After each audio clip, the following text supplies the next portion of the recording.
Buenas tardes, un placer para mí dirigirme a ustedes. Mi nombre es José Torres Espinosa, abogado de los tribunales y jueces de la República del Ecuador. El día de hoy, lunes 7 de diciembre del 2020, exactamente a las 3:23 de la tarde, daremos inicio a este módulo penal, ¿no? Ya culminado, lógicamente, lo que es el módulo constitucional anteriormente. Vale la pena recalcar que las calificaciones de los exámenes las estaré socializando el día 20 de diciembre. Hasta el día 20 de diciembre, ya que recordemos que la plataforma estará habilitada hasta el 9 y de todas maneras existirán personas que tal vez no hayan rendido el examen a tiempo y podrá existir un aplazamiento respecto a esto. Entonces, para poder calificar todos en un solo grupo, daré un espacio hasta el 20 de diciembre para la socialización de lo que son las notas del primer módulo constitucional. Ahora, a manera de directrices de este segundo módulo penal, vale la pena recalcar que el 100% de la nota, al igual que en el primer módulo, la representará lo que es el examen. Sin embargo, una nota adicional o una nota plus o de apoyo la representará lo que son los deberes y la asistencia, ¿no? Puede ser de 1.5 o de 2 puntos, dependiendo de la excelencia o dependiendo de la perspicacia de los deberes, ¿no? Ahora, para empezar,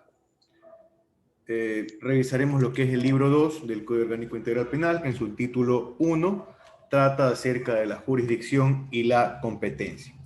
A manera de premisa citaremos definiciones previstas en el diccionario jurídico de Guillermo Cabanelas, quien menciona que la palabra jurisdicción proviene del vocablo jus y dicere, que significa aplicar o declarar el derecho, por lo que el mismo autor define la jurisdicción como la potestad de conocer y fallar en asuntos civiles, criminales o de otra naturaleza según las disposiciones legales o del arbitrio concedido, lógicamente, a los jueces por parte de la investidura, es decir, por parte del nombramiento como juez y su posterior posesión en el cargo.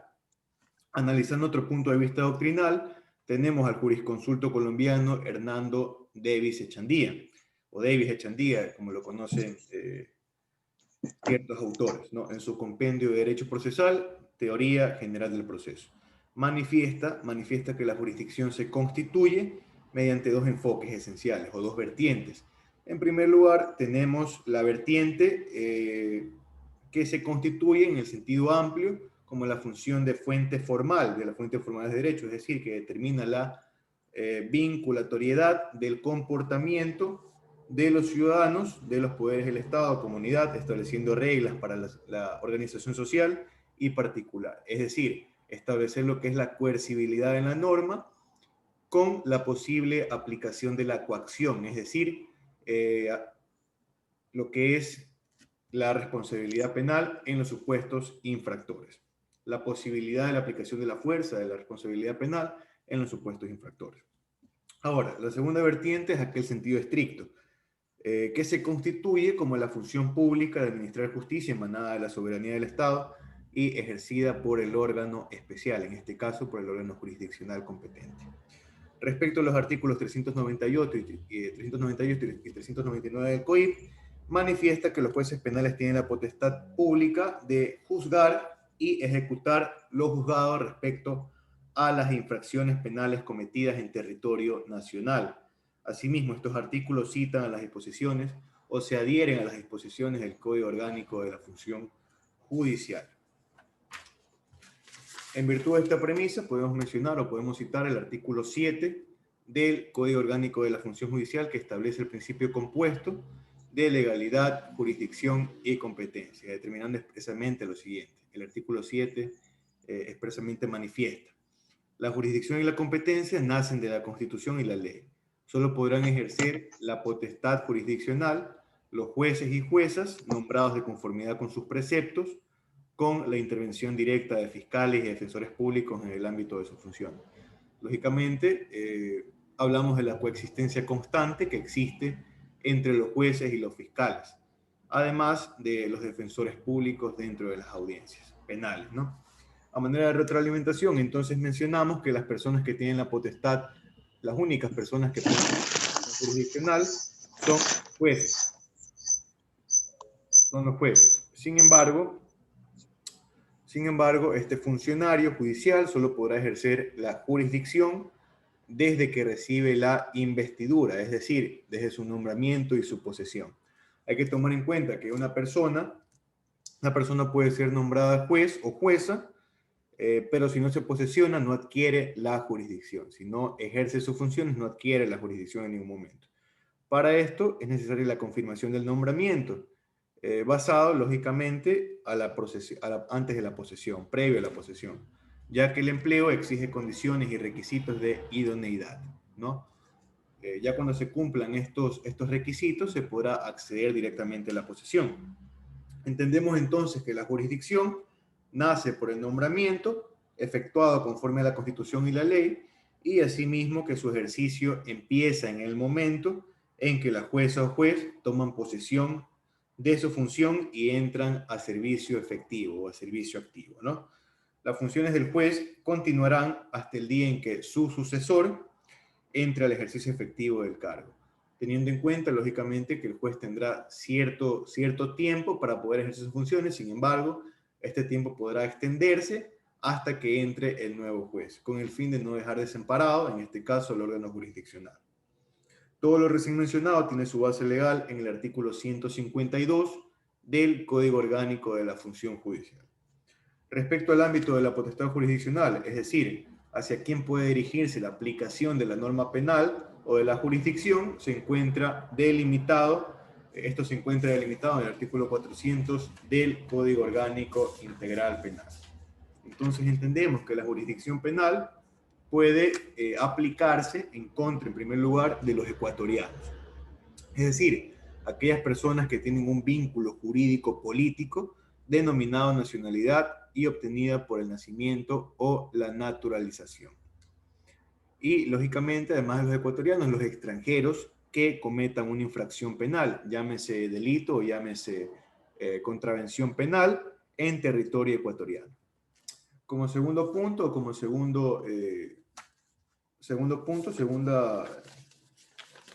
personas que pueden ser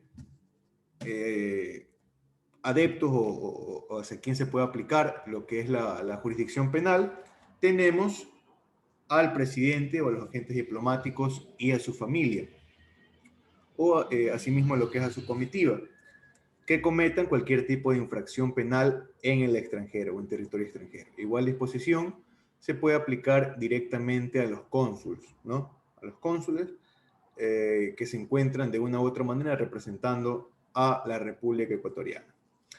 También existirá la coerción penal en contra de ecuatorianos y extranjeros a bordo de naves aéreas o marítimas de bandera ecuatoriana, ya sea en el mar territorial ecuatoriano o en el mar territorial extranjero. En estos casos, en virtud del artículo 37 del Código de la Policía Marítima, cuando el buque llegue a puerto, el capitán de puerto, es decir, aquella autoridad marítima en cada puerto habilitado, podrá, previa notificación realizada o hecha al capitán de la nave donde se encuentre el supuesto infractor, capturar, desembarcar y asimismo poner a disposición del juez penal competente al supuesto infractor, ¿no? Respecto a delitos contra la humanidad, también puede aplicarse lo que es la jurisdicción ecuatoriana, refiriéndonos a delitos contra la humanidad, por ejemplo, el genocidio, el etnocidio, al exterminio, a la esclavitud, a la deportación o traslado forzoso de la población, desaparición forzada, ejecución extrajudicial, persecución, apartheid, agresión, delitos de lesa humanidad, se podrán someter, lógicamente, la jurisdicción ecuatoriana, la potestad jurisdiccional ecuatoriana, siempre y cuando no hayan sido procesados en otro país o por cortes penales internacionales. Lógicamente, de conformidad con lo establecido en la normativa ecuatoriana y en los tratados internacionales de derechos humanos y en virtud de los principios de jurisdicción universal, en estos casos de delitos contra la humanidad que vulneran, por decirlo de alguna manera, la mayoría de los tratados internacionales de derechos humanos. Por tal motivo existe esta jurisdicción universal que todos los países y las cortes penales internacionales pueden conocerla, ¿no? Y también, perdón, y también que estos procesos no podrán conocerse por dos países diferentes o por cortes penales y por países, ¿no? Siempre tomando en cuenta lo que es el principio non bis in idem y no dos veces por la misma causa.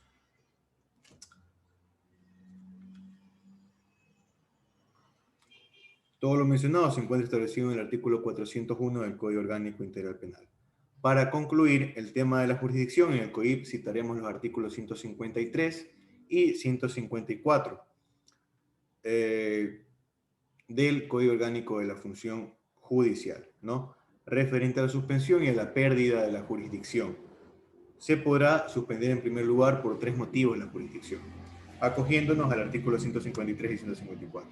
En primer lugar, por el primer motivo, por haberse dictado auto de llamamiento a juicio penal en contra del juez por delito sancionado con pena de privación de libertad hasta que se dicte sentencia ratificatoria de inocencia, en cuyo caso recuperará la jurisdicción, o en su defecto lo que es la sentencia condenatoria, donde definitivamente perderá aquella jurisdicción, ¿no? Esta causal puede ser lógicamente usada a manera de chantaje en contra de los jueces. Por tal motivo lo vemos como una violación a lo que es el derecho a la inocencia o el principio de inocencia, ¿no? Segundo, tenemos el segundo motivo por licencia. Por licencia desde que se obtiene hasta que se termina, lógicamente, a manera voluntaria por parte de los jueces, solicitada por parte de los jueces. La licencia más conocida o más común es la licencia por maternidad o por paternidad. La jueza o juez podrá recobrar su jurisdicción renunciando a la licencia en cualquier tiempo, ¿no? Lógicamente tomando en cuenta las disposiciones legales. Como tercer motivo para la suspensión de la jurisdicción tenemos la suspensión de los derechos de participación política, que se suspenderán según el artículo 64 de la Constitución de la República del Ecuador en los casos de, en primer lugar, interdicción judicial.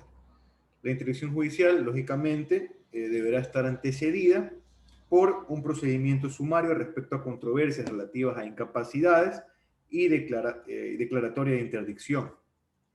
Este procedimiento sumario tiene este nombre, ¿no?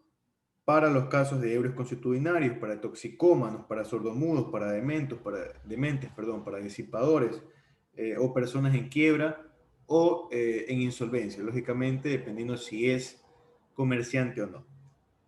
Respecto a estas causales de interdicción, no se aplicará la suspensión del gozo de los derechos políticos en los casos de insolvencia o quiebra que no haya sido declarado o declarada como fraudulenta, ¿no?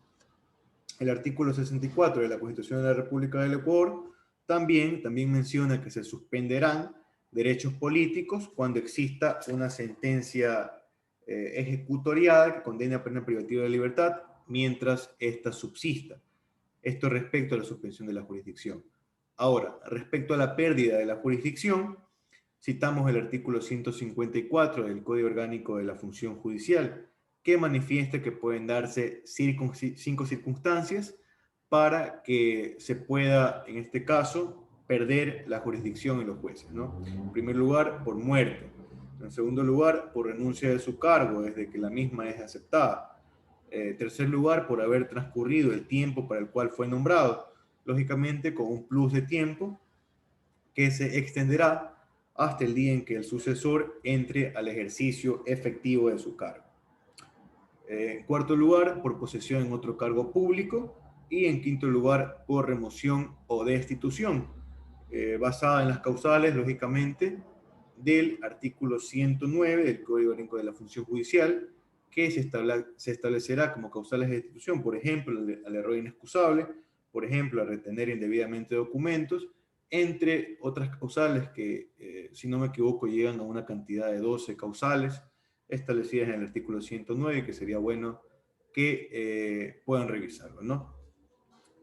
Ya definida la jurisdicción, será necesario definir ahora la competencia. Para grandes doctrinarios como Eduardo Couture, la competencia es la medida de la jurisdicción asignada a un órgano del Poder Judicial a efecto de la determinación genérica de los asuntos en que es llamado a conocer por razón de la materia, de la cantidad y del lugar. Eso lo determina Eduardo Couture, sin embargo no es algo tan efectivo o algo tan acertado, ya que eso fue hace gran cantidad de años, ¿no? Según el artículo 402 del COIP, la competencia se regirá a las reglas mencionadas en el Código Orgánico de la Función Judicial. También se adhiere al Código Orgánico de la Función Judicial, específicamente en su artículo 156, que dispone expresamente que la competencia es la medida dentro de la cual la potestad jurisdiccional está distribuida entre las diversas cortes, tribunales, juzgados, en razón de 4 circunstancias. La primera es personas, en razón del territorio, de la materia y de los grados. Vamos a definir cada una de estas. Cuando exista la competencia en razón de las personas, podemos tratar acerca del fuero, que son de 2 tipos.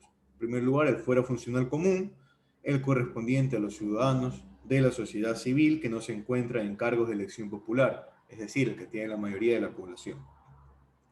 Cuando sí se encuentra en estos cargos de elección popular, se dará el fuero personal, que comprenderá los actos y hechos del funcionario ocurridos o realizados durante el desempeño de sus funciones, aun cuando en el momento del proceso ya cesaba en sus funciones.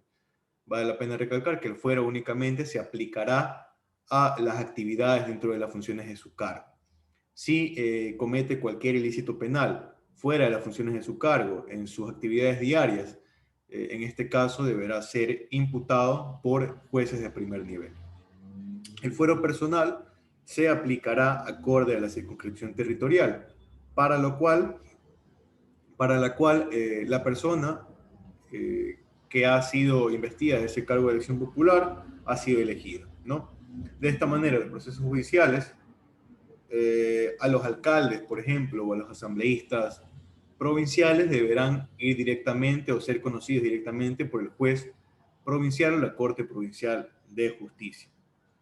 Ahora, si hablamos, por ejemplo, del presidente o los asambleístas nacionales, deberán ser conocidos por la Corte Nacional de Justicia. Estos 2 ejemplos a manera más didáctica para entender lo que es el fuero, ¿no?